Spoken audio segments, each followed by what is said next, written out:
Abadi NIM 2008101002 kelas PAIA semester 5. Di sini saya akan membuatkan video metode pembelajaran untuk memenuhi tugas akhir mata kuliah metode pembelajaran pendidikan agama Islam. Simak videonya.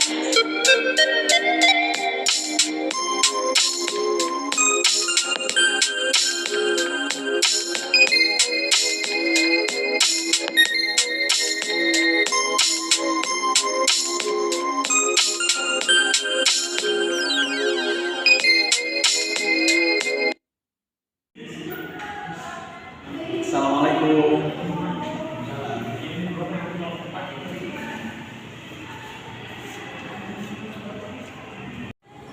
Baik, bismillahirrahmanirrahim. Assalamualaikum warahmatullahi wabarakatuh. Waalaikumsalam warahmatullahi wabarakatuh. Alhamdulillahirabbil alamin wa bihi nasta'inu ala umuri dunya wassalatu wassalamu ala sayyidil anbiya'i wal mursalin wa ala alihi wa sahbihi ajmain. Amma ba'd. Puji beserta syukur bila kita panjatkan kehadirat Allah Subhanahu wa taala. Salawat beserta salam semoga sampai terlimpahkan kepada nabi besar kita, yakni Habibi wa Habibana Nabi Muhammad sallallahu alaihi wasallam. Tak lupa kepada keluarganya, sahabatnya, tabiin, tabiatnya, dan sampai kepada kita selanjutnya yang mudah-mudahan mendapatkan syafaat darinya. Amin ya Allah ya Rabbal alamin. Alhamdulillah, pada kesempatan kali ini kita dapat bisa berkumpul kembali dalam mata pelajaran fikih. Yang dimana sekarang akan membahas yaitu najis dan hadas. Sebelum kita mulai pembelajaran, alangkah baiknya kita berdoa dulu. Di sini siapa kainnya? Kita. Saudara kita, semoga dipimpin untuk doa terlebih dahulu. Sebelum belajar, marilah kita berdoa bersama-sama. Berdoa dimulai.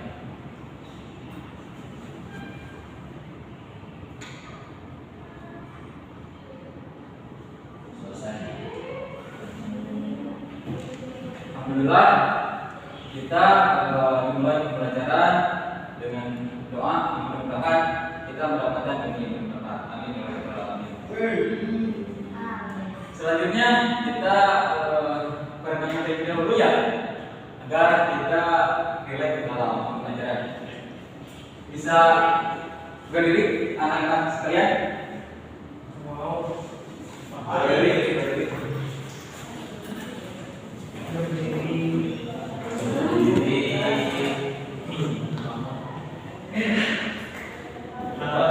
Mau ngapain, Pak? Kita sekarang tarik nafas. Tarik nafas. Tangannya taruh di sini ya. Kita hitung 1 sampai 10. 100. Mulai ya. 1, 2, 3.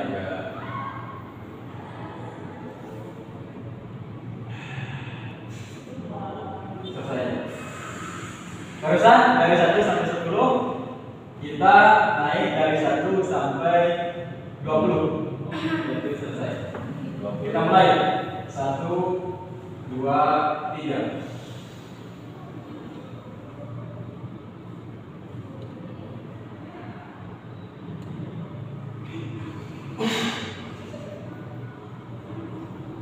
Selesai. Baik, silakan duduk kembali.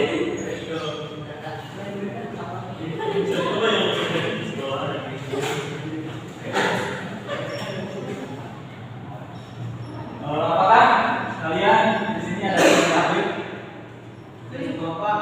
Hadir semua. Imran. Iya, Imran sakit, Pak. Imran sakit, Pak. Tahu ada suratnya? Tapi gak ada suratnya, Pak.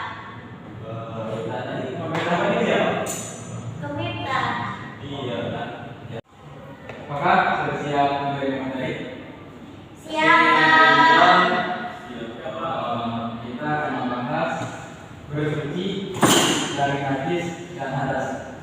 Maka ada yang tahu itu bersuci? Saya Pak. Apa? Ya. Mandi. Mandi. Ya, mandi. Terus di yang lain bersuci Mandi dua. ini dua. Terus Wudu. dulu. Kita selanjutnya ini akan membahas yaitu najis dan tata cara mensucikannya. Najis berasal dari bahasa Arab yaitu an-najasu atau yang berarti kotoran atau yang menjijikan, tidak bersih atau tidak suci, baik yang bersifat hisiah maupun ma'nawiyah. Jadi najis itu kotoran atau yang menjijikan. Begitu. Nah, najis itu ada yang bersifat hisiah, ada yang bersifat ma'nawiyah. Kalau yang bersifat hisiah, najis yang terlihat oleh mata. Nah, sedangkan najis ma'nawiyah adalah najis yang menandai akidah sehingga tidak dapat dilihat oleh manusia. Apa sih contohnya najis hisiah itu? Contohnya seperti kotoran, terus jalanan anjing. Jadi itu najis hisiah itu yang dapat dilihat. Najis hisiah itu. Nah, sedangkan najis ma'nawiyah yaitu seperti kubur atau syirik, mempercayai selain dari Allah Subhanahu wa taala. Najis menurut istilah bisa diartikan suatu benda yang mengotori pakaian atau badan kita yang menghalangi sahnya ibadah dari Allah Subhanahu wa taala. Atau najis kotoran yang wajib oleh seseorang yang terkena olehnya. Jadi wajib dibersihi. Sedangkan najis menurut istilah menurut muttafaq alaih harus dibersihkan karena menghalangi sahnya ibadah. Itu kalau misalkan najis, misal kita mau sholat atau yang mau sholat itu kan harus kita bersih terlebih dahulu dari kotoran yang kecil maupun yang besar. Dasar-dasar hukum perintah bersuci. Pertama yaitu ada dari aturannya. Dasar hukum najis itu disebutkan dalam surat Al-Mudaththir ayat 4. Bersihkanlah pakaianmu. Jadi dibersihkan pakaian juga badan. Ada yang tahu macam-macam najis?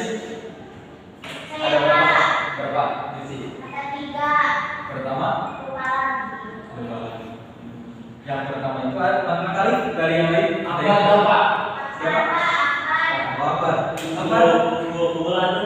Gelado. Ya. Najis itu ada 3 macam. Mukosatito.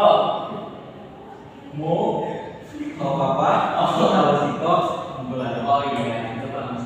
Apakah gelado? Yang pertama itu najis mukhaffafah, yang kedua mutawasithah, yang ketiga gelado. Najis mukhaffafah itu najis yang ringan. Contohnya seperti air kencing bayi perempuan maupun bayi laki-laki. Nah, yang kedua najis mutawasithah, najis yang ringan. Contohnya seperti kotoran ayam, kotoran yang keluar dari kubur-kubur. Terus yang ketiga najis mughalladho. Itu najis yang besar. Jadi yang susah dibersihkannya tuh. Jadi gak cukup cuma 1 kali asuhan hilang. Apa tadi itu najis tuh?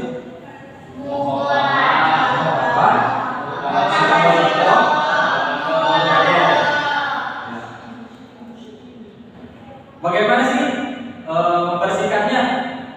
najis mau apa itu? Apa? Yang tahu? Lihat. Sabun Pak. Pakai sabun. Terus? Telai. Pakai air nggak? Oh enggak. Jadi membersihkan itu harus pakai air. Pertama, hilangkan rasa bau kencing. Jadi dari bau kotoran tersebut dihilangkan pertama itu. Terus dibilas dengan air. Jadi udah hilang bau itu, rasa udah nggak ada. Terus dari kencingnya dihilangkan dengan air. Gimana? kita minum air kencingnya. Dijelas rasanya. Rasanya itu ya di rasa baunya itu. Yang kedua, mutawasito. Najis yang sedang di kotoran itu juga sama, dihilangkan rasa baunya itu, najisnya itu dihilangkan, kemudian dijelas dengan air. Bapak, Gimana? izin Pak, mau ke kamar mandi Pak. Mau kemana lagi? Ya. Yang ketiga, najis mubalado. Ada yang tahu cara mencucikannya? Saudara kita 7 kali basuhan. 7 kali basuhan. Ya. Barangkali dari saudari Yuda. Sudah bisa paham. Cara mencucikannya itu benar yang tadi bilang 7 kali basuhan, tetapi harus pakai pasir atau tanah. Nah, dihilangkan terlebih dahulu oleh pasir atau tanah tersebut, baru kita dibasuh dengan air. Jadi air yang disucikan. Airnya tersebut itu, jadi misalkan dari itu tuh, jadi air yang mengalir, jadi biar suci seperti itu. Sudah paham kan mengenai macam-macam najis? Paham. Jadi ada berapa?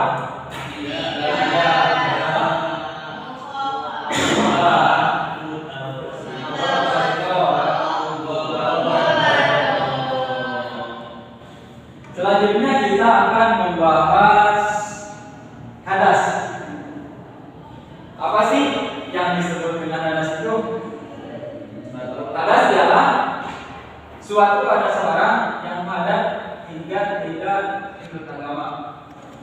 Sedangkan ada berarti orang tersebut tidak suci walaupun tersebut tertib dengan kondisi anggota badan seorang yang mengibaratkan salat ibadahnya yang lain tidak diterima oleh Allah Subhanahu wa taala.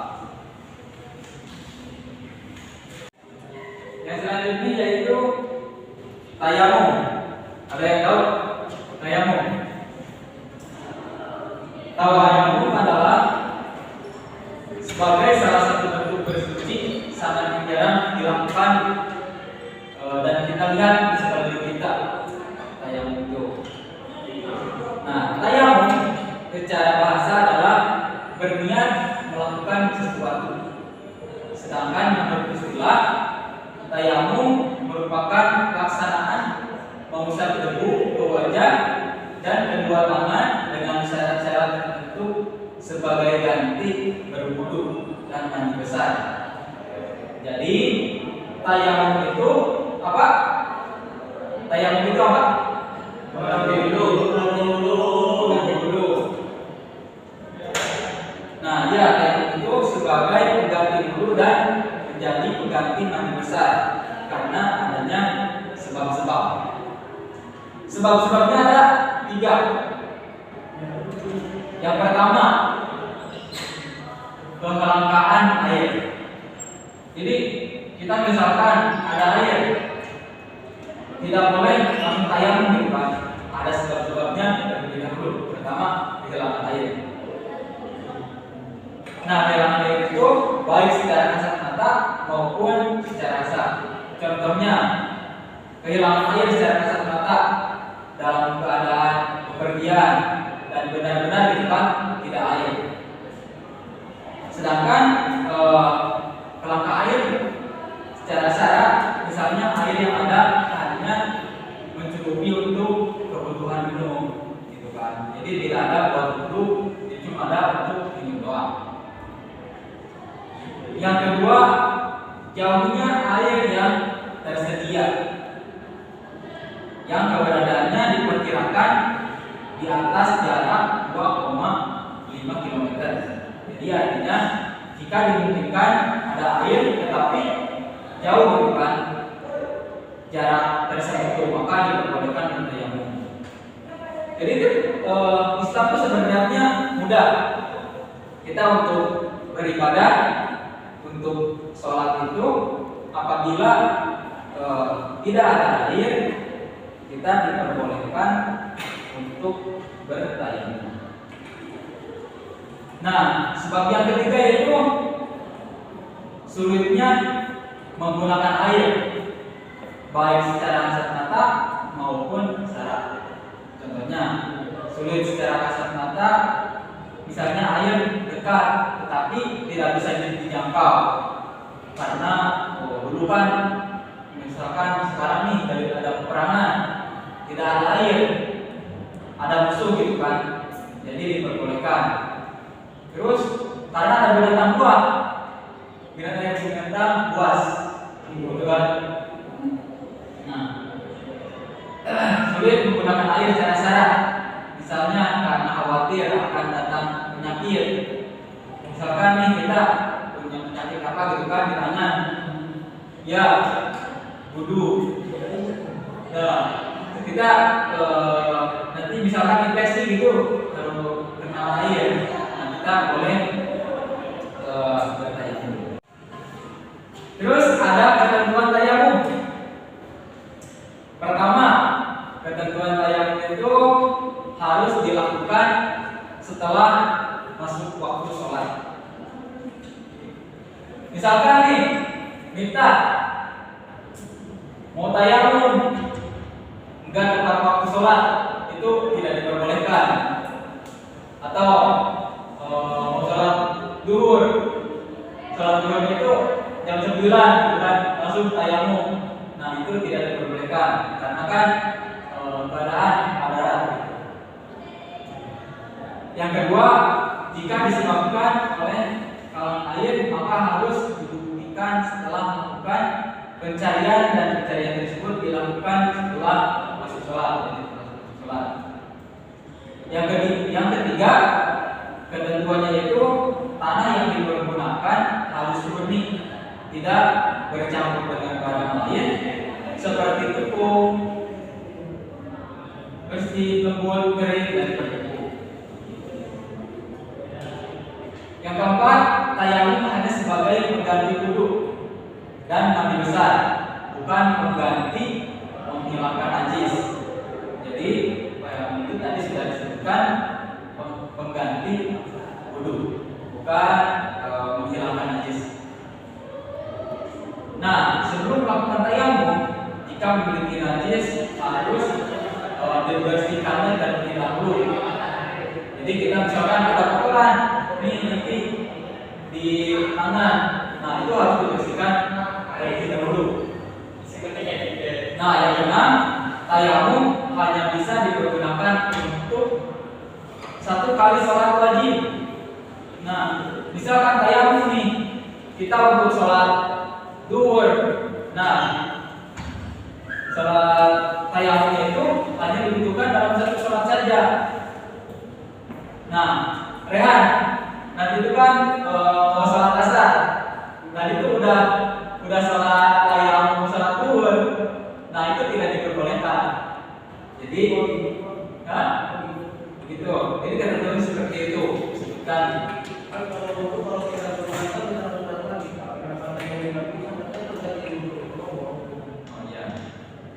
Nah, itu sudah ketentuan sendiri. Tayamum itu cuma satu sholat saja. Tayamum sholat duhur, nanti mau sholat asar harus tayamum lagi. Yang ketujuh, meskipun pengganti, tayamum berbeda dengan wudu. Jika wudu memiliki 6 ketentuan, maka tayamum hanya memiliki 4 rukun. Ada berapa tayamum itu? 4 rukun. Yang pertama apa? Yang pertama niat. Yang kedua membasuh wajah. Yang ketiga, membasuh kedua tangan. Yang keempat, berurutan. Memasukkan Iya, mengusap. Kalau itu kan dia tanah berbentuk mengusap. Buat ada berapa?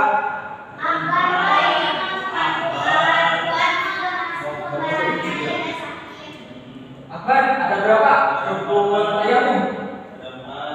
Yang pertama apa? Niat.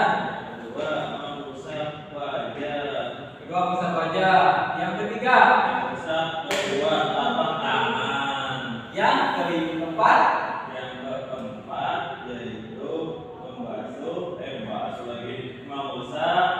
yang keempat itu berurutan.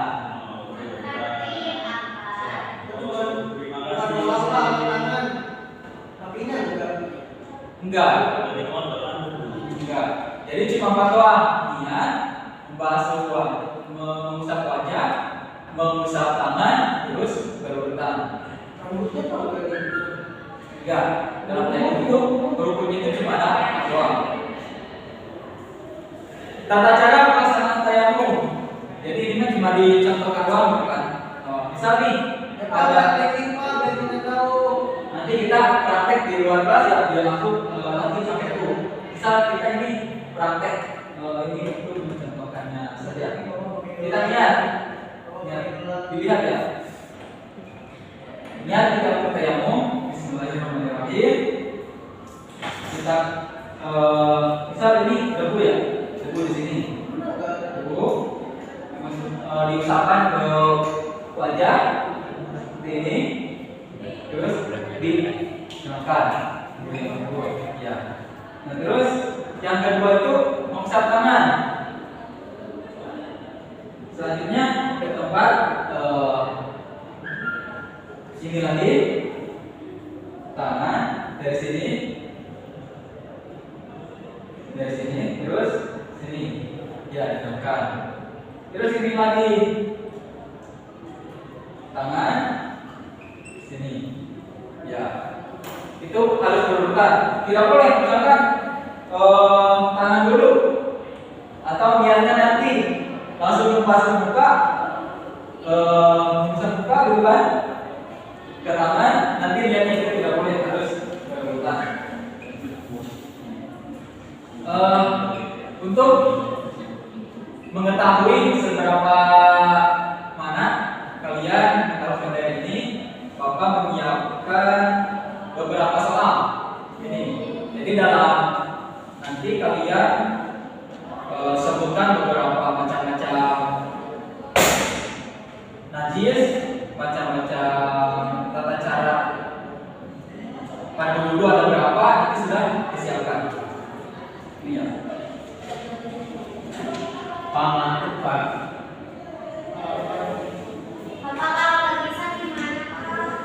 Caranya aja, yang penting kalian isi materi pada kesempatan pertemuan kali ini.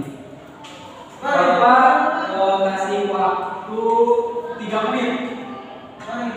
Sekarang 12, nanti lebih 15. Yuk dikerjakan. Lupa bawa pulpen. Ada. Bawa pulpen. Ada bawa. Nih, bawa 3.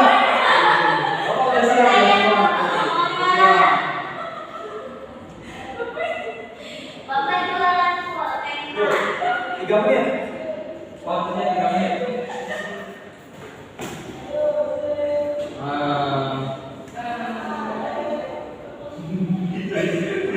Baik, ini dua apa maksudnya Pak?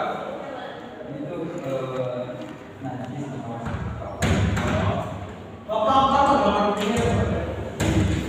ayo ya.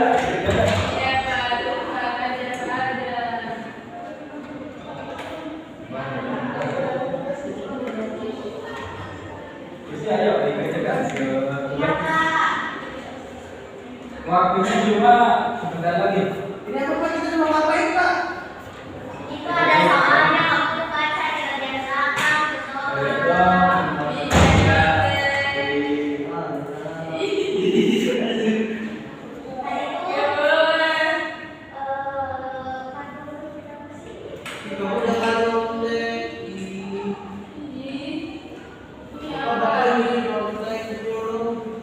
Guys, nomor 5 guys. Nomor 5 guys.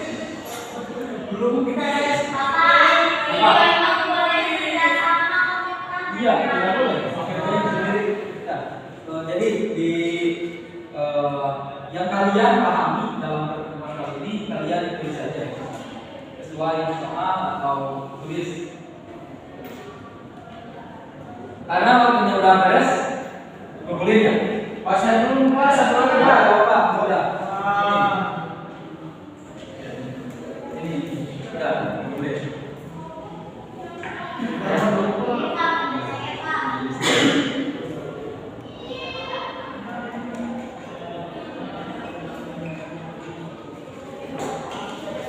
Kenapa sih Bapak disiapkan soal ini?